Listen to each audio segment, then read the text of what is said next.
आंध्र प्रदेश में एक समय था जब कांग्रेस का राज था। देखा जाए तो 2009 में कांग्रेस को यहाँ 42 में से 33 सीटें मिली थी, जो कि अब तक के रिकॉर्ड स्तर में है।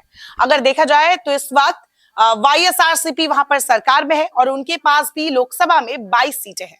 तो कांग्रेस का ये हश्र कैसे हुआ, इसके पीछे एक बड़ी कहानी है, जिसे देवुलपल्ली नाम के एक वरिष्ठ पत्रकार ने अपनी नई किताब, जो कि डेक्कन पावर प्ले नाम से है, रूपा पब्लिकेशंस के जरिए पब्लिश हुई है। और इसमें इस कहानी का जिक्र किया गया है कि कैसे सोनिया गांधी ने आंध्र प्रदेश में एक गलती करी और उसके बाद कांग्रेस का वहां से सुपड़ा साफ हो गया और वाईएसआरसीपी का जन्म हुआ।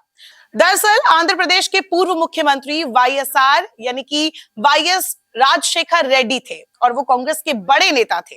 आंध्र प्रदेश में उनका नाम चलता था। उन्हीं के बेटे हैं जगन मोहन रेड्डी, जो कि मौजूदा वहां के मुख्यमंत्री हैं।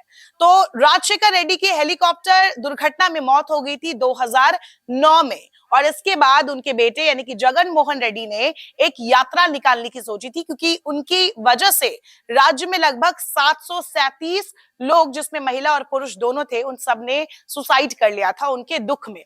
और इन्हीं लोगों को श्रद्धांजलि देने के लिए, इनके परिवारों से मिलने के लिए, इनको सम्मान देने के लिए जगन मोहन रेड्डी ने एक यात्रा की शुरुआत करने की सोची थी, जिसे ओडारपू यात्रा उन्होंने कहा था। लेकिन कांग्रेस के जो आला कमान थे, उनकी तरफ से इसके लिए जो परमिशन थी वो नहीं दी गई थी। सोनिया गांधी को मनाने के लिए जगन मोहन रेड्डी ने काफी कोशिशें की।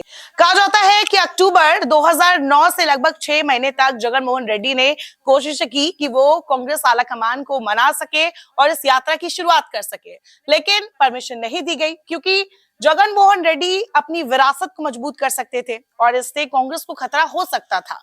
इसीलिए भी एक कहा जाता है, इस किताब में इस बात का जिक्र है कि उनको परमिशन नहीं दी गई। इसके बाद जगन मोहन रेड्डी ने बगावत की, उन्होंने यात्रा निकाली, कांग्रेस में बने रहे, लेकिन उन्होंने ओडारपू यात्रा निकाली, गए और लोगों से भी मिले।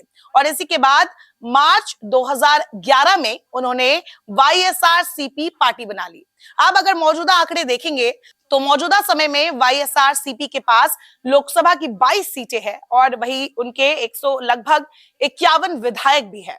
और सर्वे भी कहता है कि आने वाले लोकसभा चुनाव 2024 में वाईएसआरसीपी का पक्ष मजबूत है। हालांकि अब उनकी बहन जगन मोहन रेड्डी की बहन जो है शर्मिला, वो कांग्रेस में आ चुकी है और इसके बाद कहा जा रहा है कि जो समीकरण है वो बदल सकते हैं। लेकिन इस किताब में इस कहानी का बिल्कुल विस्तार से जिक्र किया गया है कि कैसे उस वक्त सोनिया गांधी की एक गलती की वजह से कांग्रेस को बड़ा नुकसान हुआ था और जो कभी कांग्रेस का गढ़ हुआ करता था वो कांग्रेस से छिटक गया।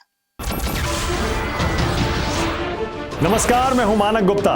अगर आपको हमारा ये वीडियो पसंद आया हो तो इसे लाइक और शेयर जरूर करें, और हाँ, हमें सब्सक्राइब और फॉलो करना ना भूलें, ताकि आप देश और दुनिया की कोई खबर मिस ना करें। तो जुड़े रहिए हमारे साथ और देखते रहिए न्यूज़ 24।